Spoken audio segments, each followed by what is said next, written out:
How to approach wealth creation like the 1%. By the end of this video, you're going to understand what money really is and how to genuinely align with money. Pardon me. Money is nothing but a measurement and byproduct of value. Value is what we give to anything which can bring us a specific set of emotion. So therefore, no transaction is not based upon emotion. Money is a thought form. Thought forms by themselves don't really do shit. In order for a thought or thought form to genuinely be given any sort of conscious energy, any sense of power, it must first be accompanied with emotion. All that emotion is energy in motion. Hence, it is called emotion. So, therefore, all that it is the amount of money that you have or do not have within your reality is in relation to your internal feeling, your internal reality in regards to money. So therefore, your inner reality pertains your outer reality. Now, with this knowledge in mind, you begin to ask yourself some questions, or maybe me some questions. Maybe thinking, all right, Guapo, so how the fuck do I even get more of this? You're telling me this shit, but you're not telling me how I actually align. All right, my nigga, you're gonna get some, all right? Calm the fuck down before you get me angry too, all right? So, first things first, in order for you to align with money, you need to understand the triune nature of reality. In society, you are conditioned to believe that physical reality is the numero uno. That physical reality is the only thing that matters. And that taking a physical action leads to a physical result. However, that is not entirely the case. It goes a bit deeper than that. Physical reality only constitutes what you can see, touch, taste, and essentially perceive. Visible light is the only thing our eyes can see on the electromagnetic spectrum. Visible light only constitutes 0.0035% of reality, meaning that there are invisible forces at play here.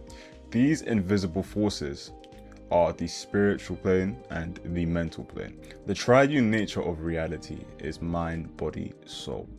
Mental plane, physical plane, spiritual plane.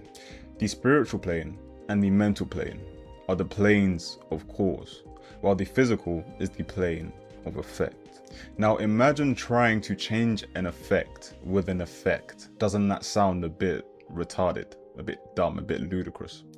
This is the approach the masses take when it comes not just to money, but to anything within reality. An effect cannot change an effect. It may seem like it's changed it temporarily, but the external will always return to its internal equivalent. On the spiritual plane, you have your soul. On the mental plane, you have your subconscious mind. And then obviously on the physical plane, you have physical reality and your physical vessel. In order for your external to truly be changed, you must first change the internal. In order for your outer reality to change, you must first change your inner reality. It is not about your reality, it is about you. That is a gem. Write that shit down. Now, through understanding this, one can begin to conceptualize how they can live in their desired reality, how they can begin to make more money, for example. It is a process of reverse engineering. Instead of waiting to see the physical money and physical reality to feel the emotion that you want to feel, because nothing in reality is really wanted. No physical object is really wanted. It is rather what state of consciousness the physical object can bring you. It is rather the emotions that the physical object can bring you. You don't give a fuck about the piece of paper or the digital number on your screen. What you care about is the state of consciousness that thing can put you in. So what you do is you reverse engineer the process by feeling those emotions before you even touch the piece of paper or see the digital number on your screen. You give it to yourself before reality gives it to you. And by doing that, you in turn allow it for it to be indirectly expressed to reality because you already have it internally. Yes, it's deep, isn't it? It's a bit mad when you think about it. But yeah. Now, how do we actually do this? In order to do this, this is the part where it gets practical. You must first understand your subconscious mind. Your subconscious mind is the perpetrator, the culprit behind the reality that you live in today. Whatever is within your subconscious is expressed into your reality. Your subconscious mind, even on a physical level, controls 95 to 99% of the physical actions that you take. And it also controls the automatic things that you do, such as breathing, the controlling of your muscles, etc. So, your subconscious mind speaks only one language, and that is the language of emotion. Your subconscious mind is completely illogical. It cannot conceptualize a past or future, and it also cannot distinguish between imagination and reality. This is how we utilize it. Because your subconscious mind only speaks the language of emotion and cannot distinguish between imagination and reality, you therefore use your imagination to generate emotion that would put you in a state of consciousness that is in alignment with your desired reality, which in this case is having more money. So then it becomes a matter of asking yourself, all right, so what are the emotions that would perpetuate more money into my life, more wealth, more abundance into my life? Money follows these internal states. Money follows internal security, internal confidence, internal joy, internal pride, things of that nature. It is different for everybody because everyone feels a different emotion or wants to feel a different emotion as a result of having the money. For example, one person may want money for survival, while another wants money for recognition. So what one should imagine in the case of survival would probably just be more money, right? But what one should imagine in the case of recognition would actually be something different. Instead of it just being, I don't know, you getting paid a certain amount, it would rather be sending money to someone or paying for someone's meal or buying someone a really expensive gift, things of that nature. When it comes to reality creation, it is really more so, I don't really even want to say reality creation because you're not creating reality, you're just selecting the reality that you want to live in. So I would say reality selection. When it comes to reality selection, it's more so a matter which is personal to you. It is dependent upon you a lot of the time when it comes to things of that nature. Anyway, there's one more thing you must understand about your subconscious mind, and that is your subconscious mind is most impressionable when you are relaxed, because your brain has 4 different brain wave states. Beta, this is the state in which you're wide awake, probably the state that you're in right now. Alpha, this is the state where you're slightly relaxed and in a slightly meditative state. This is probably the state that you're in when you're like on the beach and you're just chilling, looking at the sky or at the sun, or you know, maybe your kids are playing, you're just in looking at your kids playing and having, like, enjoying the fact that they're having fun, etc., whatever, blah blah blah. You get what I mean. Alpha, sorry, I just explained alpha to you. Delta, no, I missed one. Sorry, yo, brain. Theta. Theta is the state in which you're deeply relaxed and deeply meditative. This is the state in which your body feels limp and you may feel drowsy. It's the state that you're in just right when you wake up and right before you go to sleep. This is the state in which your subconscious mind is most impressionable. It's still impressionable within the alpha state, but within the theta state is when it's very impressionable, is when the gate is fully open. The gate is still open in alpha. Alpha and theta are the states that you need to remember. Those are the important ones. Delta is the brainwave state that you're in when you're asleep. Not really much you can do there because you don't really have any conscious control. You're asleep. So, therefore, the prerequisite before you do any sort of imagination is to be in a relaxed state. How do you get into a relaxed state? It is simply the act of neutral observation. Now, what is neutral observation? That is just doing nothing. Just do nothing. Do nothing for about 5 minutes, 10 minutes, 15 minutes. It really is dependent upon you, because every single person had a different life growing up. If you had the sort of life where you were not allowed to be relaxed and you constantly had to be awake and aware of what was going on around you, and you constantly had to be alert, chances are it's going to take a longer time for you to get into relaxed states than it will take another person who didn't have that sort of life, who was able to relax all the fucking time. But it doesn't really matter, because regardless, if you're serious, you're just going to do it anyway, no matter how long it takes. So you'll know when you're relaxed, when your body feels limb and you just feel relaxed. Once you're in this state, you begin to create an imaginative scene. And this imaginative scene must utilize 3 of your physical senses, because in order for the imaginative scene to be strong enough for you to actually generate emotion, it needs to be vivid, it needs to be detailed. And one thing that I've also noticed for myself, really, rather, and also some other people, is sometimes you can actually just hyper focus on one, which could be hearing, sight, because a lot of people sometimes struggle to just imagine a scene in their heads. So in that case, it's actually better to just imagine you hearing someone say something, or you just giving someone a hug, and then after they've realized what you've done or whatever, etc., blah blah blah. So in this case, we're talking about money, right? So for this use case, for this example, I am going to say we are imagining sending money to a parent, sending money to a mum or your father or anyone who took care of you, whether it was an older sibling, whether it was someone who wasn't even related to you. Sending money to that person, right? And then seeing the smile on that person's face when they FaceTime you, or maybe you're in the same house when you send that money to the person, and then the person is just shocked by the amount of money you sent to them. Seeing that person's facial expressions, hugging them, hearing them say thank you, etc. Things of that nature that make the scene so vivid to the point where emotions just well up. And as these emotions well up, you begin to loop that scene.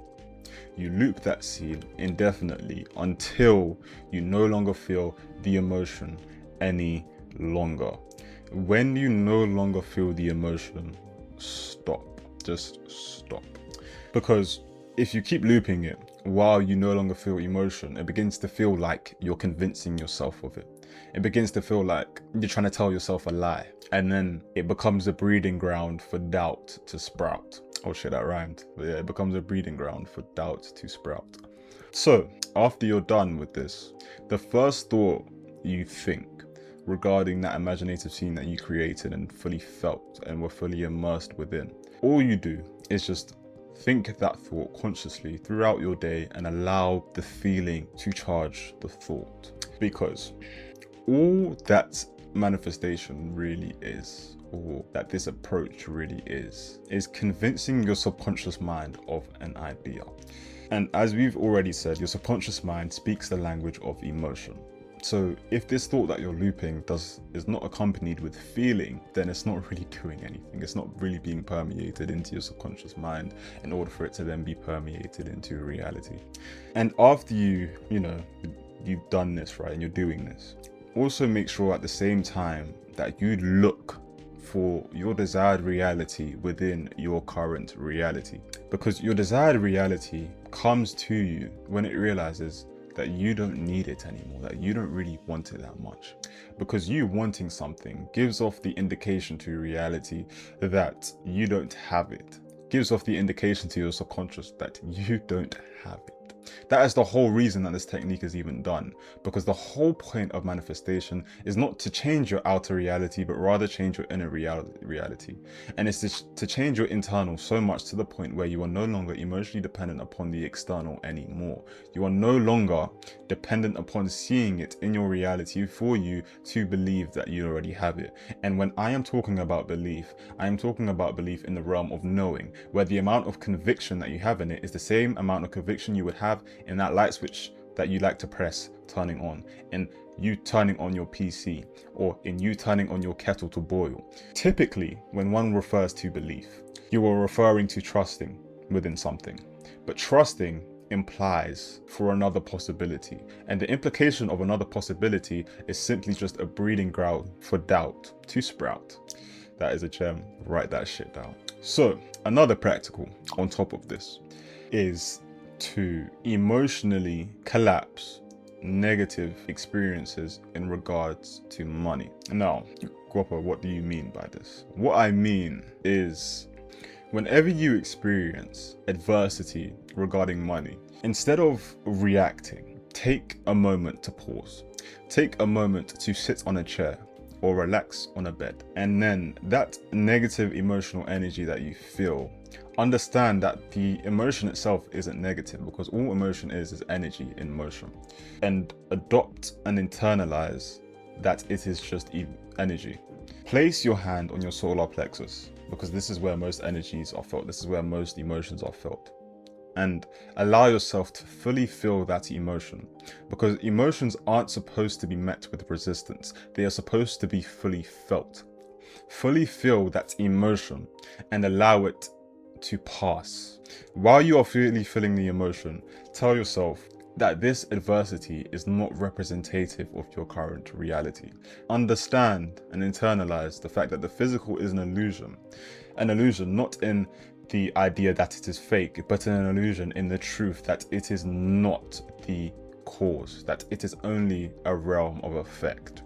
And then while you do all of these practical things in order for you to attune your internal state into that which is in alignment with having more money, this is what begins to take place. Imagine your frequency or your state of consciousness or your identity or your subconscious, whatever you want to call it, right? A multitude of different ways to refer to the same thing. Imagine that as the numero uno, number one. Next, you have your intuition. Your intuition, the word intuition stems from the two words inner and guidance.